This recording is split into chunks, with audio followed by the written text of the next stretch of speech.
Would you be the jerk for telling your sister that her baby's name sounds like a dog's name? We'll get into that in a bit, but first, am I the jerk for holding to my rules about paying for my children's education? I'm a single mother to 3 daughters, twins, 21-year-old female, and Alice, 19-year-old female. I told my daughters since they were in elementary school that if they pursued higher education, I would pay for it. They would not have to take out loans or worry whatsoever. This applied to any sort of program, university, community college, trade, etc. My only rules were that they were to share their grades with me at the end of each semester, of course, and that they must go straight into whatever program they chose. No gap years or going back to school when they were older. I always encouraged college, but in no way forced it. One of my twins took me up on this, and she's currently a senior with a major in psychology, and my other twin did not and is currently in the tattoo artist industry. They're both kicking butt, and I'm equally proud of both of them. However, Alice informed me while she was a senior in high school that she wanted to take a gap year. When I asked what she planned to do during this gap year, she said something like,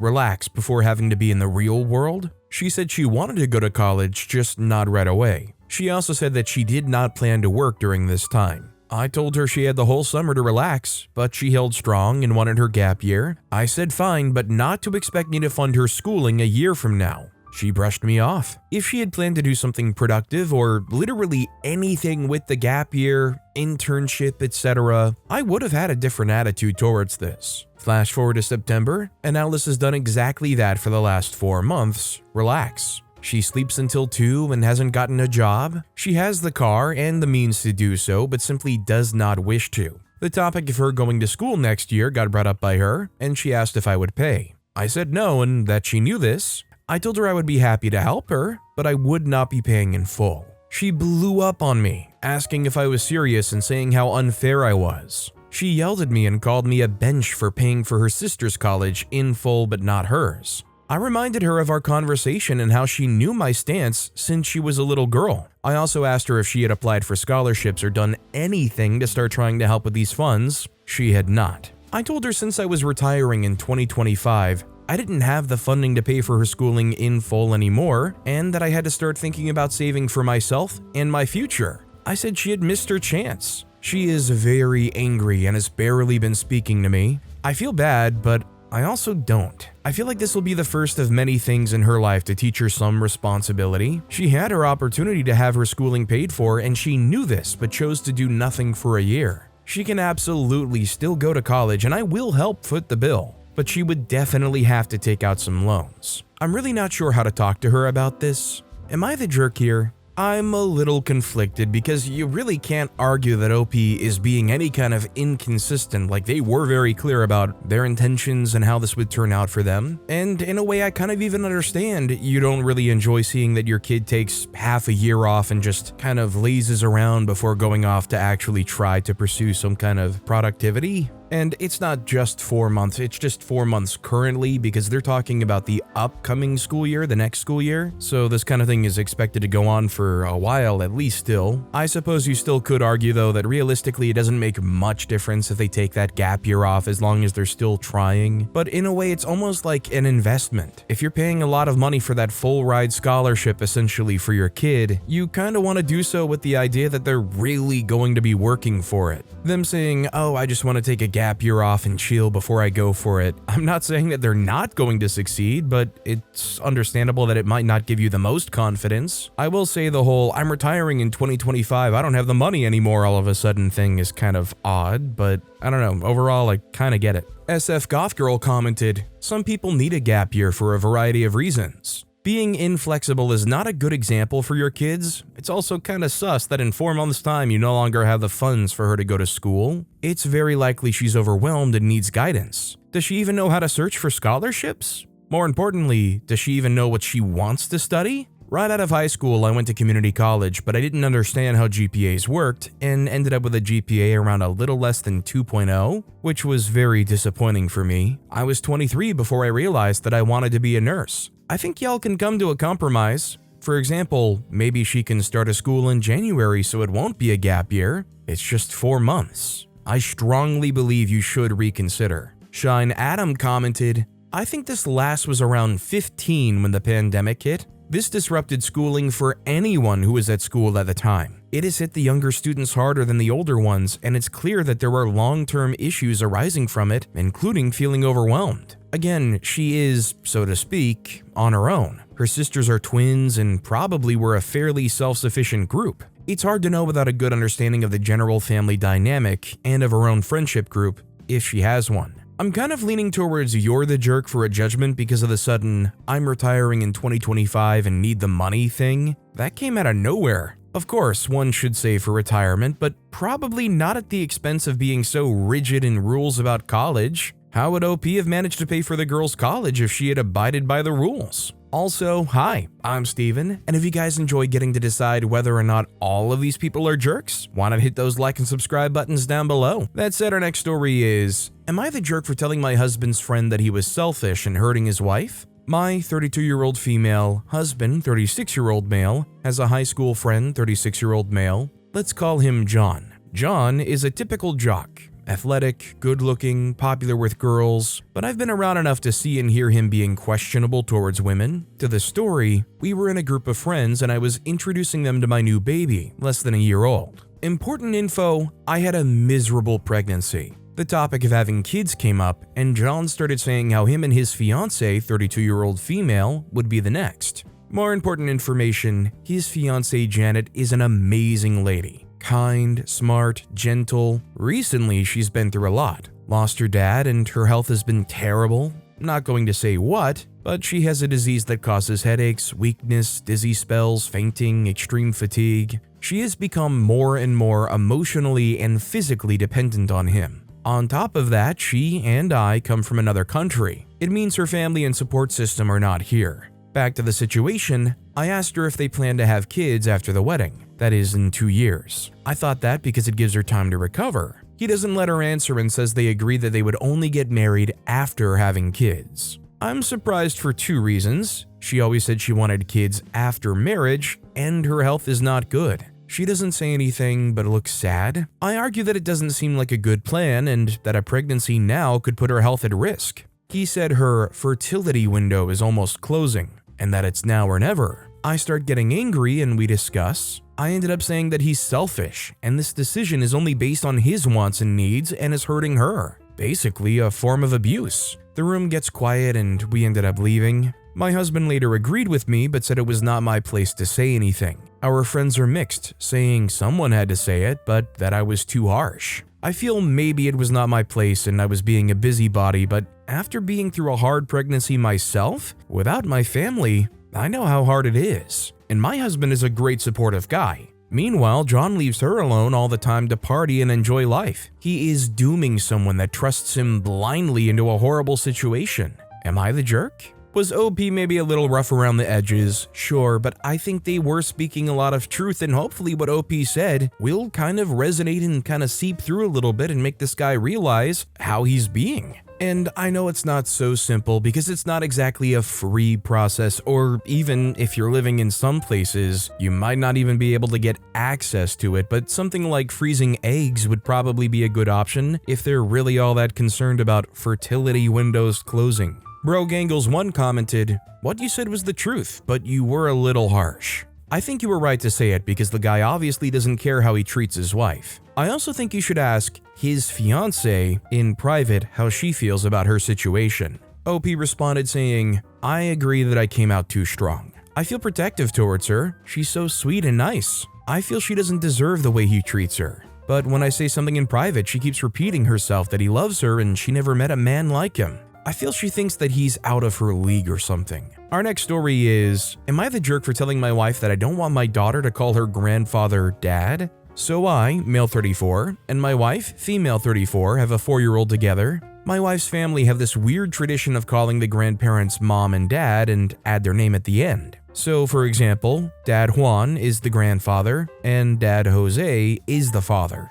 At first, I wasn't okay with the idea, but my wife insisted on doing that. After a year, I noticed that my in-laws really started to believe they had parenting-level authority on my kid, and I saw that my nephews and nieces treated their aunts and uncles like equals, and their parents like if they were another aunt and uncle, which didn't sit well with me. The breaking point for me was yesterday when my wife asked my kid to pick a birthday gift for her daddy, and my kid asked me what would her grandpa like for his birthday. The gift was for me. I sat down with my wife and told her my concerns about this issue and told her that I don't want my kid to confuse me with her grandfather, and I don't want my kid to go on the same path her other cousins are. She said she'll think about it, and that was that. The next morning, my wife went to her parents' house, and less than an hour later, her parents called me very angry, telling me how I dared to even question their traditions, that I'm a butt, and that my kid will call them mom and dad whether I like it or not because it's tradition, and because they're not sure if I'm going to be on my daughter's life always. I think my point is valid, but then again,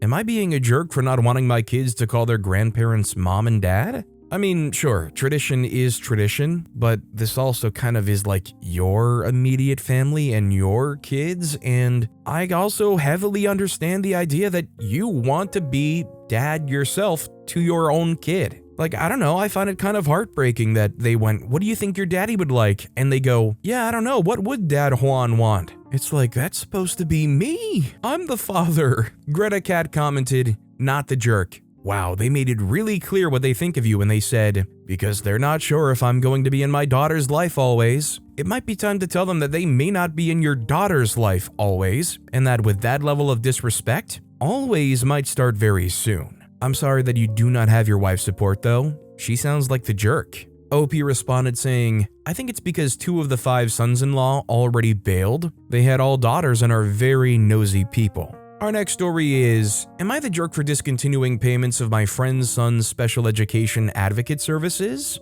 My 30-year-old female friend and I recently had a huge falling out. Long story short, she called me awful, unwarranted names, which has left me completely hurt and confused. Here's how it started. She was considering signing her son up to the Young Marines program, but decided not to. I suggested the Boy Scouts instead, since my daughter's in Girl Scouts and we've had amazing experiences. She wasn't interested, which was fine, but when I told her I needed to hop off the phone to take a call from my brother, things took a turn. She texted me right after saying that she didn't know I was going to be on my broomstick today. Which insult? And it just escalated from there. She went on to call me a lowlife, a disappointment, and other vile names. I've never had anyone speak to me this way in my life. I told her that until she apologized, I couldn't speak to her. Well, her apology was more of a non-apology, where she said she should learn to ignore people who trigger her. I mean, what?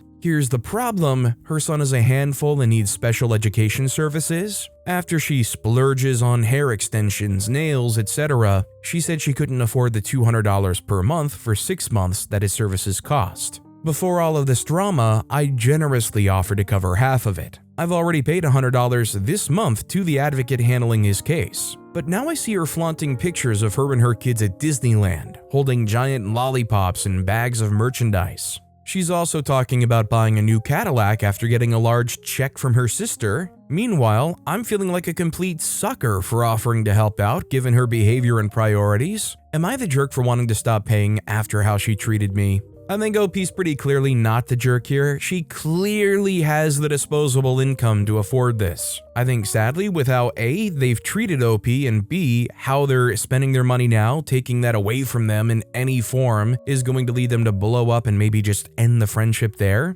But I think if I were in OP's position, if they immediately tried to come back at me, calling me any kind of names, saying I'm a monster for stealing this education advocate services from their kid and now their kid's going to suffer, I would just immediately reply with a screenshot of her saying I'm thinking about buying a Cadillac when my sister's check comes through. Maybe follow up right after that with pictures of their very recent trip to Disney, maybe even with a timestamp to show, hey, this happened recently. And if there's one thing people can say about going to Disney in 2024, you know you're going to be spending hundreds of dollars at the minimum to get in there. And that's hundreds even if you live in the immediate area of the park and you don't have to take like a trip to another state. Tempting Penguin 369 commented, "Not the jerk. I can't figure out what got her so angry. I also can't figure out why you're providing monetary support to someone who prioritizes her hair and nails over her son's education. I don't know why the Disneyland stuff is relevant. Did she go to Disney after your falling out?" Our next story is, am I the jerk for refusing to throw away a bunch of my clothes because my partner thinks I have too many? My partner, 41-year-old male, and I, 34-year-old female, moved into a new home recently. He's paying for the home as well as the vast majority of our expenses. He is well off, and my net worth is about 3% of his for context. In our home, we have a walk-in closet. Currently, I use 60% of the closet, he uses 20%, and 20% is unused and available for him to use. In addition to the closet space in our bedroom, we currently have 2 guest bedrooms with large closets as well. Prior to purchasing our new home, we lived separately. When moving here, I was very deliberate about which of my clothes I was bringing, and used it as an opportunity to get rid of a ton of items of clothes that I no longer want. My partner has said to me, "Hey, I want us to go through your clothes and decide which ones we're keeping and which ones you don't wear or use and we should get rid of." I responded, "Okay, we can, but I already did that and I only brought over the clothes I know I want to keep, so I don't think this is necessary and won't lead to me getting rid of them." He responded that he still wanted to go through them. It's fine if we don't end up getting rid of anything, but also that he doesn't want to bring junk into our new home, and that I have too many clothes. He also offered that we could go through his things and do the same, but I said that I don't have any problem with how many clothes he has, and I'm not concerned about what he keeps or doesn't keep. To me, this whole thing is unnecessary and I don't even see why it needs to be an issue. We have the space, I already did what he's asking me to do on my own, and I'm also having a hard time seeing why this even matters or is an issue. This isn't the first time this has come up. He's brought it up multiple times, leading to a similar conversation, though last night's was especially vitriolic. I got upset about it when we were discussing it last night and said, "Why can't I bring what I want into our new home?" And he said, "Fine, I don't care, bring anything, and why don't you pay for everything too?" And then he left because he needed a break. Reddit, am I being unreasonable here? I'm really struggling to figure out how OP would be the jerk here. OP clarified this beautifully in the very beginning. Sure, they use 60% of the closet, but OP clarified there's still about 20% of unused space. So this guy can go to his Kohl's or wherever he wants to buy his clothes from, go on some kind of super haul, and when he gets home, you'll probably still have space left over after even putting away his new haul. And I'm willing to bet OP sounds like a pretty reasonable person if it were a situation where they were taking up too much of the closet and he said that he wanted more space for himself, that OP wouldn't have a problem compromising and moving some of their stuff into the guest bedrooms. It just sounds overly controlling, like they just don't trust OP.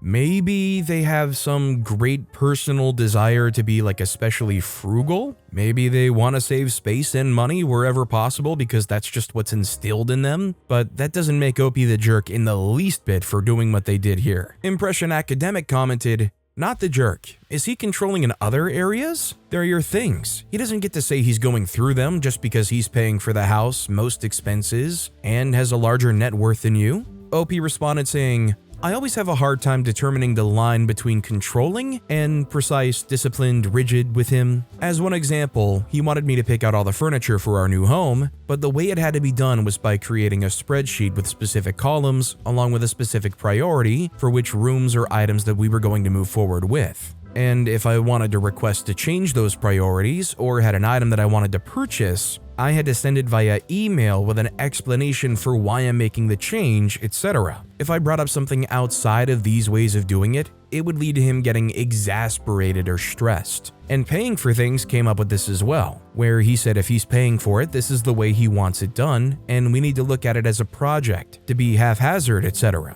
I suppose someone could see it as organized and precise, though to me, it feels intense. However, there are also a lot of ways that he is very flexible and kind. For example, I am definitely a little messier than him, and he always cleans up or reorganizes things and doesn't get upset with me. This next story is, am I the jerk for telling my wife that she has to take care of the baby all night if needed on our upcoming trip? My, male 36, wife, female 36, is a physician who works in the ER and has a very stressful job.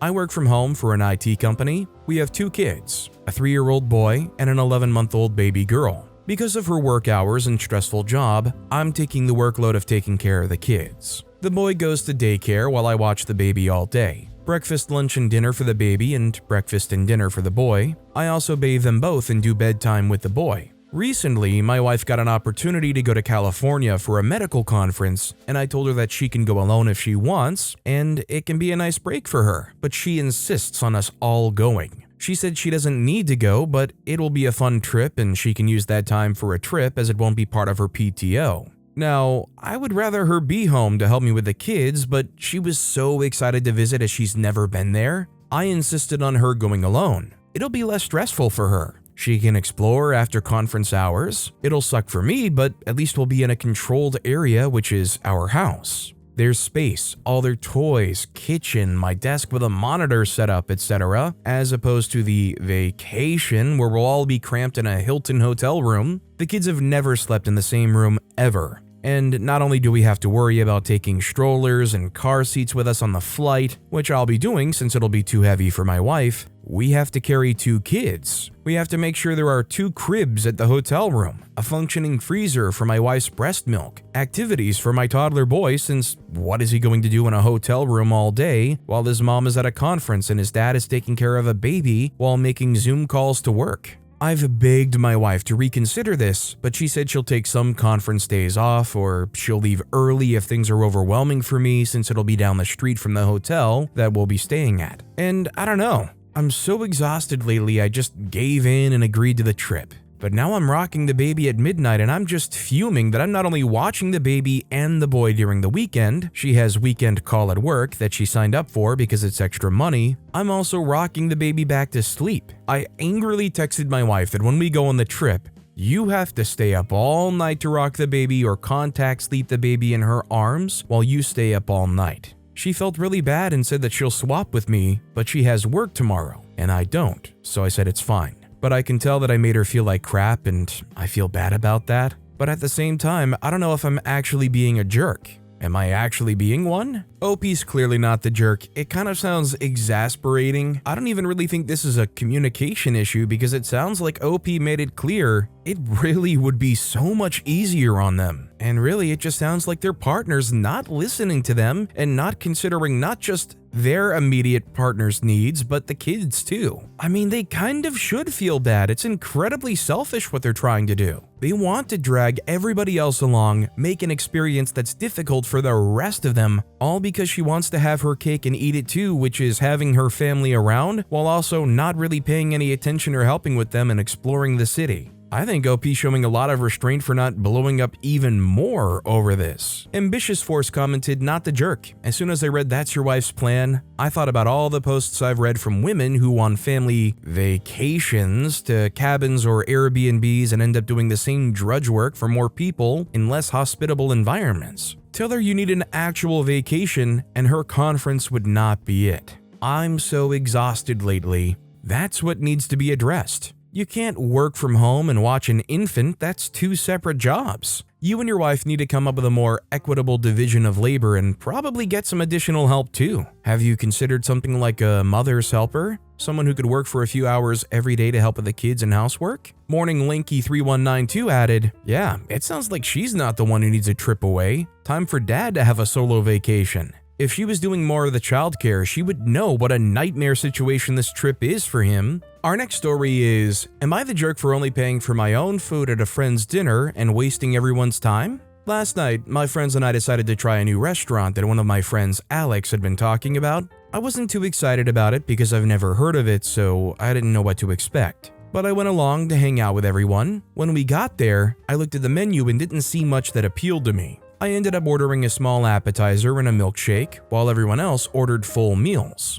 When the food came, I didn't really like what I'd ordered, but I ate it anyway because I was really hungry. Also, the food was very overpriced. The milkshake was about $8 while the fries were $6, so the total of what I ordered was $14. When the bill came, it was pretty high since everyone else had ordered a lot of food. One of my friends said that we should split the bill evenly, but I didn't think that was fair since I'd only ordered a small appetizer and a drink. I said I would just pay for my own food, while everyone else's meals were much more expensive. Some of my friends were okay with it, but a couple of them, including Alex, got annoyed. They said it was easier to just split the bill evenly and that I was being difficult. I explained that I didn't choose the restaurant, didn't order much, and didn't even like the food, so I didn't think it was fair to pay more than what I owed. We ended up having to stay an extra 15 minutes because I had a card and no cash, and they had to go to the register and have me pay only a certain amount. There were a lot of people there, so it took time. I was told that we should just have split the bill because now we wasted time, but I still waited and paid my $14.